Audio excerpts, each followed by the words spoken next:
Bonjour chers camarades boursicotteurs, j'espère que vous allez bien. La semaine dernière, je vous disais que la bourse était en train de vaciller. Eh bien, cette semaine, la bourse semble entrer dans un processus de correction.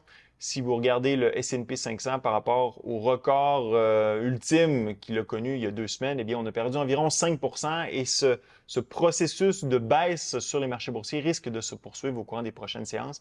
Si vous voulez avoir une analyse technique un peu plus poussée, eh bien, c'est demain que ça se passe dans le direct. Si vous n'êtes pas membre de la chaîne, simplement cliquez sur le bouton se joindre en dessous de la vidéo, les directs qui ont lieu à tous les jeudis.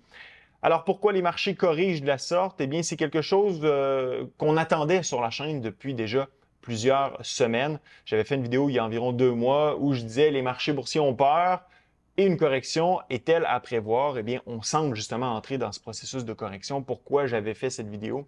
Parce que, rappelez-vous, au début de l'année, on attendait du côté des marchés de 6 à 7 baisses de taux d'intérêt.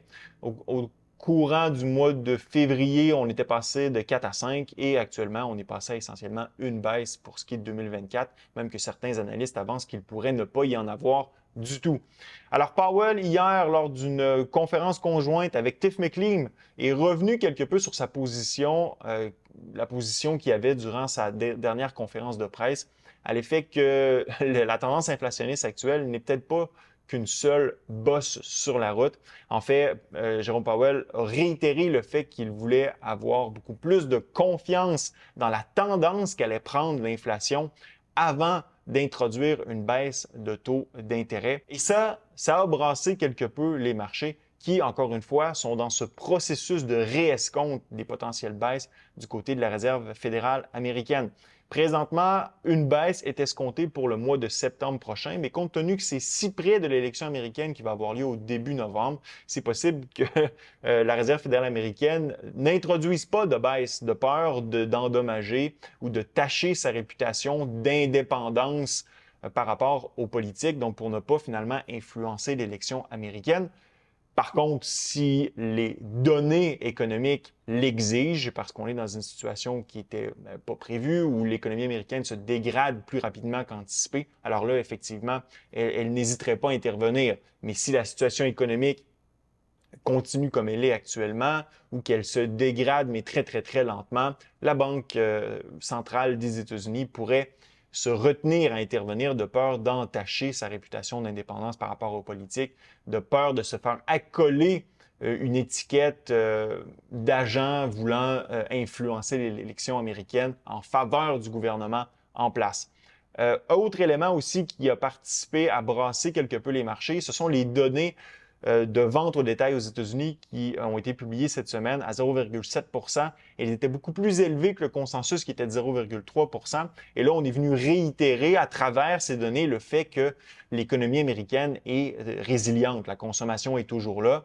Et donc, est-ce que c'est nécessaire d'abaisser les taux d'intérêt lorsque l'économie fonctionne bien? Eh bien, la réponse est non. Ce qui fait que les marchés, encore une fois, doivent digérer tout ce processus de réescompte, compte tenu qu'on risque d'avoir beaucoup moins de baisse que ce qui était escompté en début d'année. Autre élément important à signaler, c'est le fait que le prix de l'or augmente ou a augmenté et continue d'augmenter fortement sur les marchés. Alors, qu'est-ce qui se passe? Depuis un mois, l'or est en hausse de 10 %. Depuis le début de l'année, essentiellement de 20 %. Alors, pourquoi l'or a augmenté de la sorte? Eh bien, c'est un peu la question que tout le monde se pose. La dernière fois que l'or a réagi aussi fortement, rappelez-vous, c'était lors de la pandémie de COVID-19, lorsque la Réserve fédérale américaine et le Congrès américain avaient sorti le bazooka monétaire et fiscal pour soutenir l'économie qui était en crise.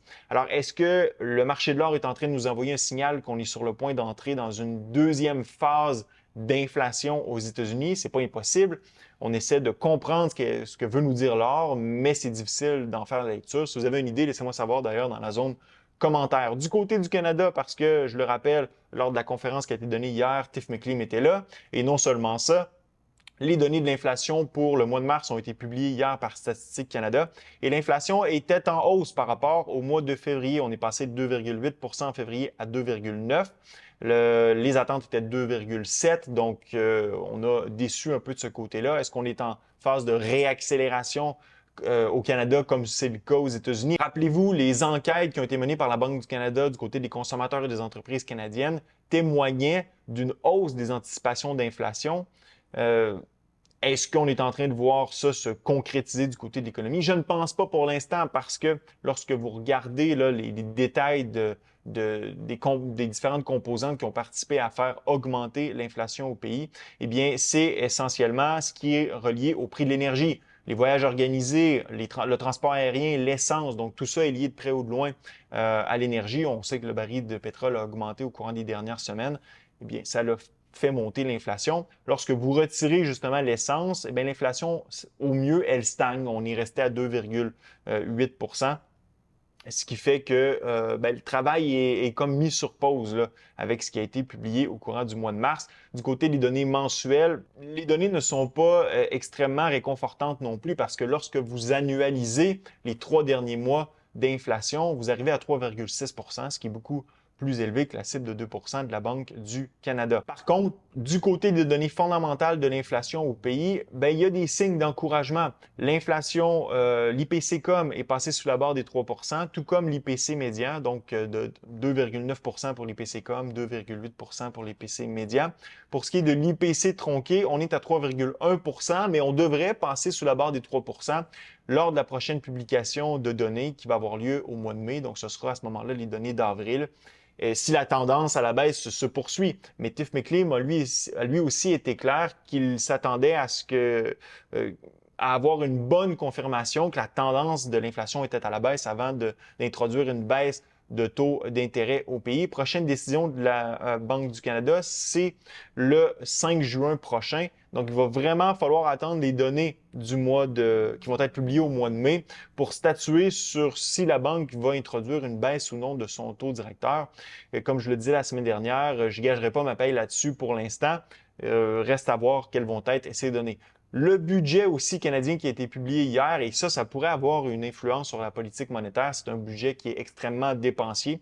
Si vous regardez, par exemple, le service de la dette au Canada, qui est maintenant de 54 milliards là, pour l'année fiscale qui s'en vient, ça représente quoi? Ça représente l'entière totalité de ce qui est récolté en TPS, donc la taxe là, sur les produits et services, et ça représente essentiellement 23 de tout l'impôt sur le revenu des particuliers qui est récolté au pays. Donc, essentiellement, si vous payez de l'impôt, eh bien, il y a 25 sous, là, grosso modo, par dollar d'impôt que vous payez qui est envoyé pour rembourser, pour payer le service de la dette au Canada. Donc, c'est quand même ça devient de plus en plus important et avec les taux d'intérêt au pays qui ne diminuent pas, donc avec la dynamique inflationniste qui reste élevée, avec un gouvernement qui dépense beaucoup, les taux d'intérêt restent élevés au pays et cette dette va être beaucoup plus coûteuse à financer.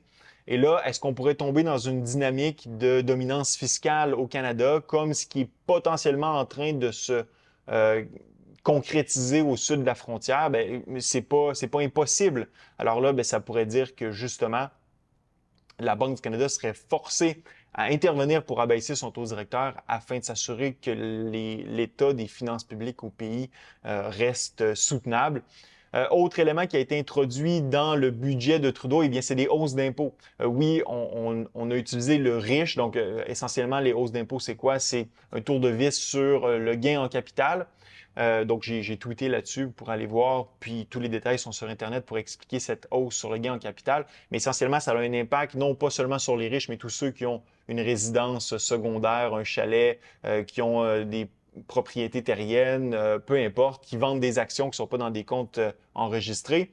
Mais ça a un impact aussi sur les entreprises. Bien, si vous êtes une entreprise et que vous êtes imposé davantage, bien, ça ne sera pas vraiment un incitatif pour investir au Canada. Puis on sait qu'au Canada, on a un problème justement de productivité. Ça prend des investissements pour augmenter la productivité et c'est pas en introduisant des mesures de la sorte qu'on risque d'améliorer la situation économique du Canada, malheureusement. Donc, mon tweet ici, dans lequel, justement, je parle de cette taxe que j'ai appelée la taxe chalet, dans lequel je vous dis la taxation des riches est toujours le cheval de Troie servant à introduire de nouvelles taxes qui finissent par écraser non pas les riches, mais bien la classe moyenne.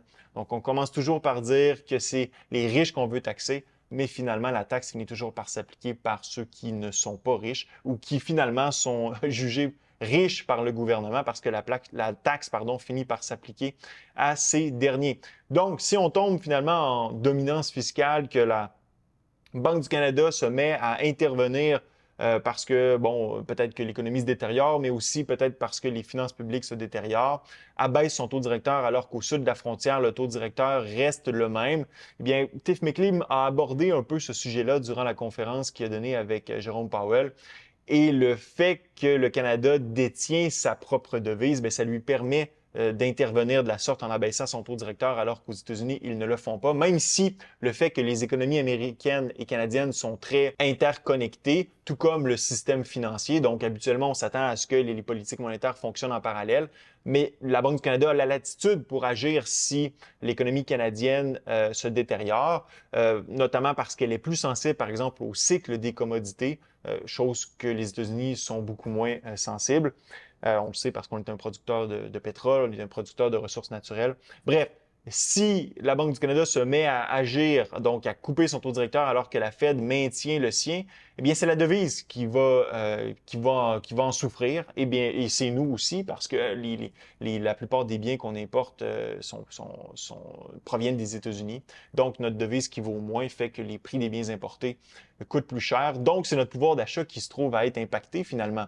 La devise canadienne qui déjà a perdu des plumes de façon assez importante, notamment en raison de la décision de politique monétaire de la semaine dernière par la Banque du Canada, qui a ouvert la porte à de potentielles baisses alors qu'on est en train finalement de la refermer aux États-Unis, de l'or canadien qui devrait continuer de perdre des plumes, surtout si la Banque du Canada se met à intervenir en abaissant son taux directeur, alors qu'aux États-Unis, il n'est pas question, encore une fois, de le faire présentement. Alors, en terminant, laissez-moi savoir dans la zone de commentaires si vous pensez, vous aussi, que le processus de correction qui s'est entamé sur les marchés boursiers devrait se poursuivre. Et laissez-moi savoir ce que vous pensez du budget Trudeau qui a été publié hier. Ça fut un plaisir d'être avec vous. À la prochaine.